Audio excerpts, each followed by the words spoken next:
তুমি বিশ্বাস করবা মাত্র ৩০ টাকায় গরুর হালিম আর নেহারি রাজ্যের নিমতলা এক কোনায় ১৫ বছর ধরে ঢাকার মামা যা দিচ্ছে বুঝলা ভাই, পুরাই দেহবান্ধা অফার। এই যে দেখো, চুলার উপরে দমে থাকা নেহারি আর পাতে গরম গরম হালিম, মাংসের যা পরিমাণ, কিছু কিছু রেস্টুরেন্টে ১০০ টাকাতেও এত মাংস দেয় না। একটাই প্রশ্ন, ৩০ টাকায় এত কিছু দেওয়ানোর পিছনে রহস্য কি ভাই? এই রহস্য দেখতে বিকালে আমি বাসা থেকে বাইক নিয়ে বের হলাম। মাত্র ৩০ টাকায় গরুর মাংসের হালিম আর ৭০ টাকা যোগ করলেই নেহারি। রাজশাহীর মধ্যে কোথায় এমন হয় ভাই? এটা হয় রাজশাহীর নিমতলার মোড় থেকে একটু সামনে ঢাকার মামার হালিম ও চটপটির দোকান। এই দোকানটা চলতেছে ১৫ বছর ধরে। লোকজন বলে ঢাকার স্বাদ এনে দিয়েছে রাজশাহীতে। প্রতিদিন লাইন লাগে, কেউ সকালে না খাইয়া আসে শুধু মামার রান্না খাওয়ানোর জন্য।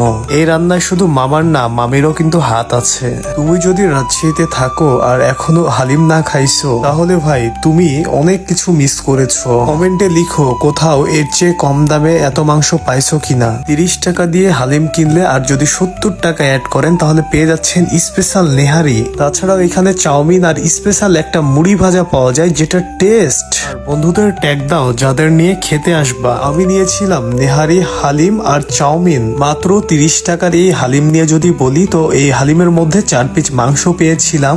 এই হালিমের টেস্ট নিয়ে যদি বলি ভাই, তাহলে আমার কাছে মনে হয়েছে রাজশাহী শহরের মধ্যে বেস্ট হালিম এইটা। ৩০ টাকার হালিম কিনে মাত্র ৭০ টাকা অ্যাড করলে পেয়ে যাবেন নেহারি। আর শুধু যদি নেহারি নিতে চান তাহলে আপনাকে ১০০ টাকা দিতে হবে। ২০২৫ সালে এসেও মাত্র ২০ টাকা দিয়ে চাউমিন খেয়েছিলাম। ২০ টাকা অনুসারে চাউমিনের টেস্ট ছিল মোটামুটি। ভুট্টু মিয়া কিন্তু আমার সাথে এসেছিল এই ৩০ টাকার হালিমের রহস্য দেখার জন্য। এছাড়াও ঢাকার মামার এইখানে মাত্র ২০ টাকায় একটা মুড়ি মাখা পাওয়া যায়, এটা খেয়ে দেখতে পারেন, এটা অনেক মজাদার। এই দোকানে রিভিউ করতে আসার পর আমার বেশ কিছু ভালোবাসার মানুষগুলোর সাথে দেখা হয়েছিল। তাদের ভালোবাসা পেয়ে আমি মুগ্ধ। আর এইদিকে ভুট্টু মিয়া মুড়ি খেতেই আছে। এই রহস্য দেখার জন্য প্রতিদিন শত শত মানুষ আসে এই দোকানে খেতে। আপনারা যারা এই দোকানে খান নাই এবং খেয়েছেন, তারা অবশ্যই ভিডিওটা শেয়ার করে দিবেন। ভিডিওটা শেষ পর্যন্ত দেখার জন্য ধন্যবাদ সবাইকে। দেখা হচ্ছে আবারও নতুন কোনো ভিডিওতে।